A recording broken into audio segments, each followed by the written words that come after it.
Hello students, good morning and welcome to class 10th English Literature. Students, मैं ज़्यादा बात नहीं करूंगा आज, नहीं तो आप लोग कहोगे पढ़ाते कम हैं बात ज़्यादा करते हैं, लेकिन क्या करें, पढ़ाने का मन करता है, आपसे बात करने का मन करता है। ये जो 6 महीने स्कूल बंद हो गए हैं तो हम सभी बोर हो गए हैं, चाहे वो टीचर्स हों या स्टूडेंट्स हों, मिलने का बात करने का मन करता है और बहुत सारी बातें करने का मन करता है।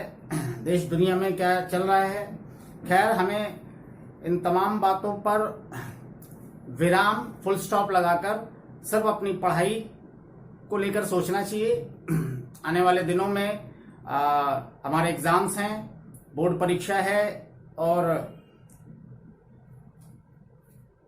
न्यू जो एजुकेशन पॉलिसी है, जैसा कि आज के न्यूज़पेपर में भी बताया गया है कि 2022 से इसको इम्प्लीमेंट किया जाएगा, लागू किया जाएगा। हमें उन सब चीज़ों की चिंता नहीं करनी है।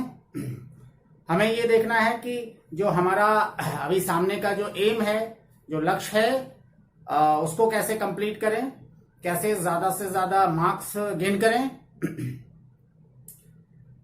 स्टूडेंट, मैं 2 मिनट आपसे बात करूंगा, फिर मैं आपके इंग्लिश लिटरेचर चैप्टर पर आ जाऊंगा।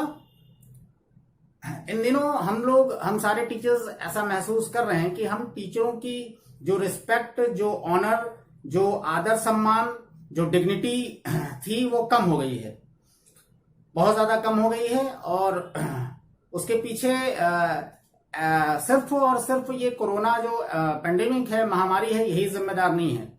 काफी समय से इंटरनेट का क्रेज बहुत बढ़ गया है और इंटरनेट की वजह से आज स्टूडेंट पहले जैसा स्टूडेंट नहीं रहा है। पहले स्टूडेंट टीचर के पीछे पीछे लगा रहता था, गुरुजी जो कह देते थे वो मानना पड़ता था। गुरुजी की अहमियत ज्यादा थी, अब अहमियत कम हो गई है। क्यों? इंटरनेट की वजह से। आज कोई भी सब्जेक्ट देख लीजिए तो इंटरनेट पे पढ़ाने वालों की लाइन लगी हुई है और वो एक से एक दुनिया भर के टीचर आपको बहुत अच्छे से अच्छे तरीके से आपको पढ़ा सकते हैं। एक बटन क्लिक करने में आपको सभी टीचर पढ़ाते हुए नजर आएंगे आपके सामने, चाहे बेड पे लेट कर पढ़िए या जैसे भी पढ़िए।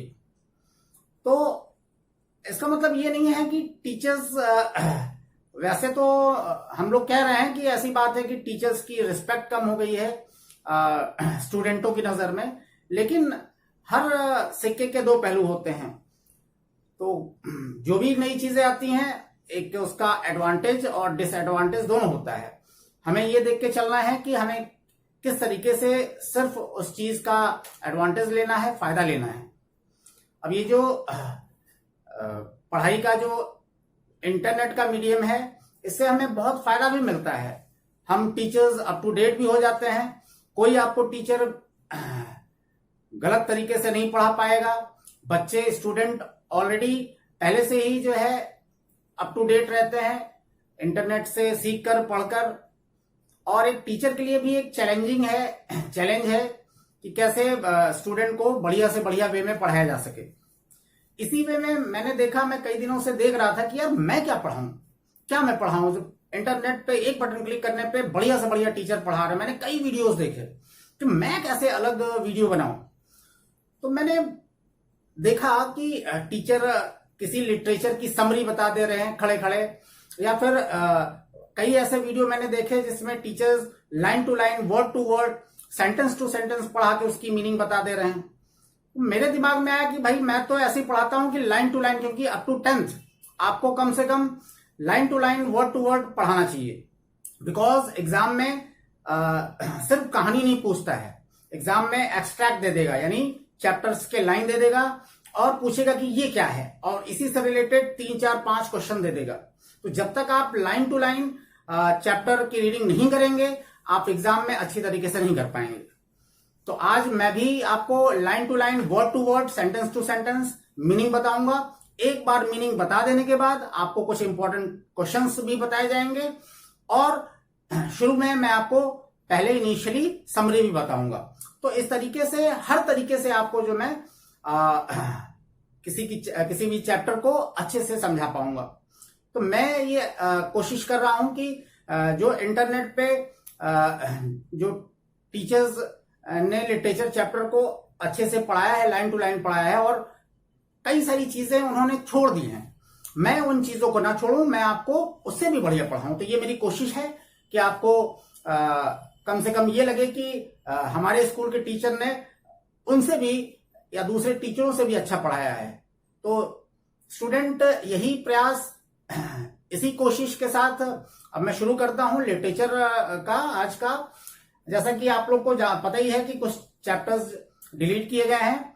आप आगे आपको बहुत सारी चीजें या कौन कौन से चैप्टर्स डिलीट किए गए हैं, क्या क्या पढ़ना है, क्या क्या नहीं पढ़ना है, वो तो बताया जाएगा, लेकिन पहले भी बताया जा चुका है कि कौन कौन से चैप्टर्स आपको नहीं पढ़ने हैं। साइंस और मैथ में जो चैप्टर्स डिलीट हुए हैं वो आगे जाके काम आएंगी, तो उसको भी पढ़ना रहता है। लेकिन हिंदी है, इंग्लिश है, या फिर एसएसटी है, अगर टाइम मिले तो एसएसटी भी डिलीटेड चैप्टर्स पढ़ना चाहिए। अगर टाइम नहीं मिलता है तो मत पढ़िए।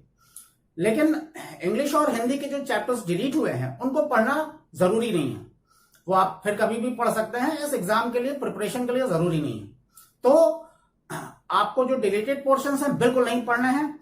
और अभी जो सामने PT1 आ रहा है उसके लिए आपको फर्स्ट फ्लाइट, जो आपकी बुक है, 2 किताबें चलती हैं, फर्स्ट फ्लाइट और फुटप्रिंट्स विदाउट फीट। इसके लिए आपको फर्स्ट फ्लाइट में एक चैप्टर, पहला वाला जो अभी मैं पढ़ाने जा रहा हूं, और आगे जो 2 पोएम्स हैं उनका प्रिपरेशन करना है। फिर फर्स्ट फुटप्रिंट्स में आपको जो है फर्स्ट चैप्टर का प्रिपेयर करना है। मैं 1-2 दिन में ये दोनों ही वीडियोस, दोनों चैप्टरों के और जो दोनों पोएम्स हैं इनका एक्सप्लेनेशन वीडियो आपको भेज दूंगा, तो आप अच्छे से समझ लीजिएगा। और इम्पोर्टेंट जो क्वेश्चंस हैं, कोई भी क्वेश्चंस आ सकते हैं, सब प्रिपेयर कीजिए। लेकिन वीडियो के लास्ट में मैं आपको इंपॉर्टेंट क्वेश्चंस भी बताऊंगा कि किस किस तरह के क्वेश्चन ज्यादा पूछते हैं। ओके स्टूडेंट्स, चलिए मैं आपको लाइन टू लाइन रीडिंग करके मीनिंग समझाता हूं। सबसे पहले तो ये चैप्टर 1 है फर्स्ट राइट का, और लेटर टू गॉड। ये जो भी आप पोएम पढ़ते हैं या फिर जो भी आप कोई स्टोरी पढ़ते हैं, सबसे पहले पोएट, राइटर का नाम जान लेना चाहिए और उनके बारे में जान लेना चाहिए। तो ये देखिए GL फ्यून्स हैं, कुछ टीचर इसको फ्यूंटस भी बोलते हैं, वो गलत प्रोनाउंसिएशन है, फ्यून्स बोलिए, फ्यून्स। तो GL फ्यून्स जो कि एक मैक्सिकन राइटर हैं, पोएट हैं, जर्नलिस्ट भी थे ये। उन्होंने ये अ लेटर टू गॉड लिखा है। ये जो आपका चैप्टर है इसमें 2 चीजें आपको देखने को मिलेंगी। पहला तो ह्यूमर मीन्स हंसी आएगी आपको। और सेकंड वन इज कि इसमें आयरनी है। आयरनी, ये आयरोनिकल चैप्टर है। आयरनी मतलब होता है व्यंग, ताना, और ताना व्यंग का मतलब होता है, आयरनी का मतलब होता है कि जो चीजें सच में है, जो चीजें आप बोल रहे हो उसका उल्टा असर पड़ रहा है। यानी कि कोई आपको भलाई कर रहा है और उसी को आप गाली दो, तो इस तरह से आप आयरनी को समझ सकते हो। मैंने कुछ हार्ड वर्ड्स भी लिखे हैं जो चैप्टर्स में आते हैं। आपको हार्ड वर्ड्स जरूर से अच्छे से समझ लेना चाहिए। आपको चैप्टर पढ़ना, उसकी मीनिंग समझना आसान हो जाएगा, इजी हो जाएगा। तो ये मैक्सिकन आपको जो है ये पोएट है। और मैक्सिको देश कहाँ है आप देख लीजिए, गूगल मैप जरूर देखा कीजिए। आप जाइए मैप में तो नॉर्थ अमेरिका ऊपर है और उसके नीचे साउथ अमेरिका है। नॉर्थ अमेरिका और साउथ अमेरिका के बीच में मैक्सिको सिटी है।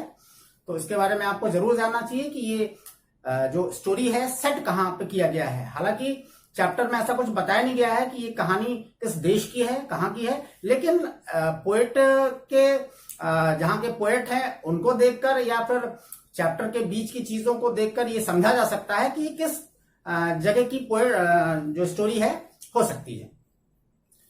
तो स्टूडेंट, इस चैप्टर में जो बताया गया है वो खास बात इसमें यही है कि एक बहुत बड़ा फर्म फेथ, दृढ़ विश्वास की बात की गई है। और दृढ़ विश्वास कैसे कि इसमें गॉड पर इतना ज्यादा भरोसा किया गया है कि आम जो लोग हैं, जनरल जो लोग हैं, कॉमन लोग हैं, वो ऐसा नहीं करते हैं।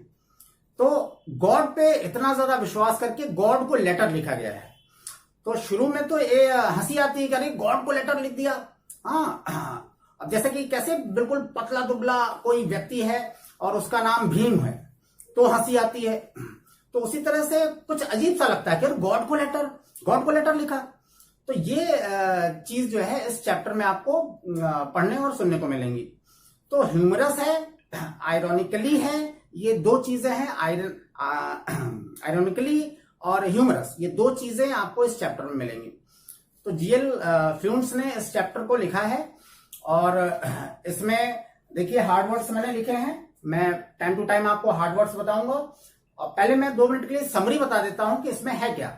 एक लेंचो रहता है, लेंको नहीं लेंचो, एक गरीब किसान रहता है और एक वैली जो घाटी है उसमें कई सारी पहाड़ियां होती हैं। छोटी पहाड़ी के क्रेस्ट पे यानी कि ऊंचाई पे फार्मर का घर है और वो अपने कुछ बच्चों परिवार के साथ रहता है और वो गरीब है। उसका घर के सामने ही खेत है, कॉर्नफील्ड है, अनाज मकई के दानों का, मकई का प्लांट है, पौधा है, फसल है और वो चाहता है कि बारिश हो जाए। आपको पता होना चाहिए, 9th में भी आपने पढ़ा होगा कि सिर्फ 40% ही किसान लोग ट्यूबवेल्स और दूसरे सोर्सेस पे डिपेंड रहते हैं, नहीं तो 60% किसान बारिश के ऊपर डिपेंड रहते हैं हमारे देश में। तो बारिश नहीं होती है तो फसल भी नहीं होता है और वो भी लेंचो बारिश जो ऊपर से बरसता है रेन, उस पे ही डिपेंड था और वो इंतजार कर रहा था कि कब बारिश हो जाए। बारिश शुरू हो जाती है, सभी परिवार के लोग खुश हो जाते हैं, तभी अचानक जो है बारिश के साथ साथ ओले गिरने लगते हैं, हेल स्टॉर्म गिरने लगते हैं, बर्फ के पत्थर गिरने लगते हैं, जिसकी वजह से पूरा फसल तबाह हो जाता है, बर्बाद हो जाता है। और जब उसका पूरा फसल बर्बाद हो जाता है तो उस गरीब परिवार फार्मर के पास कुछ भी नहीं बचा होता है और सिर्फ उसे भगवान पर भरोसा या भगवान से मदद की उम्मीद रहती है। और इसी रीजन से भगवान पर उसके परिवार के सभी लोगों के अंदर इतना भरोसा था कि लेंचो जो है गॉड को